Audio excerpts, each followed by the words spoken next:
Champions ট্রফির দলে কাগজে কলমে বাংলাদেশের স্কোয়াডে আছেন 4 জন স্পিনার। বাঁহাতি অর্থোডক্স স্পিনারের দায়িত্ব পালন করবেন নাসুম আহমেদ। অলরাউন্ডার মেহেদী হাসান মিরাজের পাশাপাশি মাহমুদুল্লাহ রিয়াদ ঠেকার কাজ চালিয়ে নিতে পারবেন। বৈচিত্র্য এনে দিতে পারেন শুধুই মাত্র রিশাদ হোসেন। অভিজ্ঞতা কিংবা উইকেট সংখ্যার বিচারে বাংলাদেশ এবারে প্রথম তাদের ইতিহাসের সবচেয়ে দুর্বল স্পিন অ্যাটাক নিয়ে খেলতে নামছে। মেহেদী হাসান মিরাজের 110 উইকেট ছাড়া স্পিনারদের বলার মতন তেমন কোনো উইকেট নেই। নাসুমের ঝুলিতে আছে মাত্র 16টি উইকেট এবং রিশাদের নামের পাশে মোটে 5খানা ওয়ানডে উইকেট।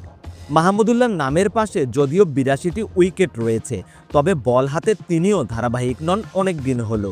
সাকিব আল হাসানবিহীন এই স্পিন আক্রমণ বেশ দুর্বলই বটে। বাংলাদেশ চ্যাম্পিয়ন্স ট্রফির যাত্রা শুরু করবে দুবাইয়ে ভারতের বিপক্ষে ম্যাচ দিয়ে। ওই একটি ম্যাচেই স্পিনারদের সহায়তা পাওয়ার সম্ভাবনা রয়েছে। যদিও আইসিসি ইভেন্টে ট্রু উইকেটে হয়ে থাকে সাধারণত, তবুও উইকেটের আচরণ আর আবহাওয়া তো আমূল বদলে ফেলা যায় না। সেই উইকেটে মিরাজ, নাসুম, রিশাদরা হয়তো দেখাবেন নিজেদের কবজির কারিকুরি, কিন্তু বিপত্তি বাধতে পারে পরবর্তী 2 ম্যাচে। রাওয়ালপিন্ডিতে নিউজিল্যান্ডের পর পাকিস্তানের মুখোমুখি হবে টাইগাররা। ওই যে পাকিস্তানের কন্ডিশনে উইকেট অধিকাংশ সময়ই হয় রান প্রসবা। নির্জীব এক উইকেটে দাঁড়িয়ে ব্যাটাররা মেতে ওঠেন রান উৎসবে। এমন উইকেটে নাসুম আহমেদ খানিকটা কার্যকর হতে পারেন, কেননা নাসুম রান আটকে রাখার কাজে ভীষণ পটু।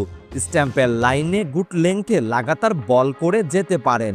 সেক্ষেত্রে রান আটকানো গেলেও অমন 22 গজে উইকেট শিকার করা হয়ে যাবে দুষ্কর, আর সেটুকুই যথেষ্ট হবে বাংলাদেশকে ম্যাচ থেকে ছিটকে দেওয়ার জন্য।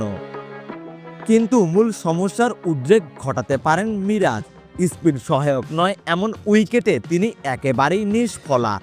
মাঝের ওভারগুলোতে ক্যারিশম্যাটিক কিছু করতে পারার ঘাটতি রয়েছে মিরাজের মধ্যে।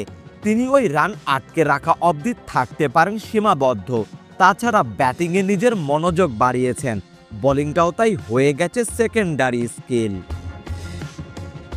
ভরসা করবার জায়গা হতে পারেন রিশাদ হোসেন। তার লেগ স্পিন যে কোনো উইকেটে কার্যকর প্রমাণিত হতে পারে, কিন্তু রান হজম করবার একটা বদ অভ্যাস রয়েছে রিশাদের মধ্যে। সাধারণত খারাপ দিনে উইকেট শিকারী বোলাররাও বিপাকে পড়েন, কিন্তু নিয়মিত রান খরচ তারা করেন না। মাঝের ওভারগুলোতে বড় জুটি ভাঙার অন্যতম কারিগর হতে পারেন রিশাদ, তবে তাকে নিজের স্কিলের বাস্তবায়নটা করতে হবে ঠিকঠাকভাবে। এই 3 জনকে সাহায্য করবার জন্য মাঝে মধ্যে হয়তো হাত ঘুরাবেন অভিজ্ঞ মাহমুদুল্লাহ রিয়াদ। সদ্য সমাপ্ত বাংলাদেশ প্রিমিয়ার লিগও তিনি সে কাজটিই করেছেন, কিন্তু এখন আর আগের মতন নিয়ম করে বোলিং করতে দেখা যায় না রিয়াদকে। এটা হচ্ছে গোটা স্পিন ডিপার্টমেন্টের বর্তমান অবস্থা। চোখ বন্ধ করেই তাই বলে দেয়া যায়, এবারের স্পিন ডিপার্টমেন্টে নেই কোনো এক্স ফ্যাক্টর। দীর্ঘকাল ধরে সাকিব আল হাসান পালন করে গেছেন সেই দায়িত্বটা। বাংলাদেশকে স্পিন ডিপার্টমেন্ট নিয়ে খুব একটা ভাবতে হয়নি কখনোই। এখন দলে বৈচিত্র্য আছে বটে, লেগ স্পিনার, ডান ও বামহাতি অফ স্পিনারের মিশেলও আছে, কিন্তু তুরুপের তাসের অভাব রয়েছে নিঃসন্দেহে, কেননা সাকিব আল হাসান নেই এই দলে। তাই তো আসন্ন চ্যাম্পিয়ন্স ট্রফিতে বাংলাদেশের ইতিবাচক ফলাফল হতে পারে দুঃসাধ্য। ব্যাটিং সহায়ক উইকেটে সেট ব্যাটারকে কাবু করবার টোটকা জানা প্রয়োজন। এখন ভরসা স্রেফ সঠিক পরিকল্পনা ছকের ওপর। দেখা যাক বাংলাদেশ এই দুর্বল স্পিন অ্যাটাক নিয়ে ঠিক কত দূর যেতে পারে। উত্তরটা তোলা থাক সময়ের হাতেই।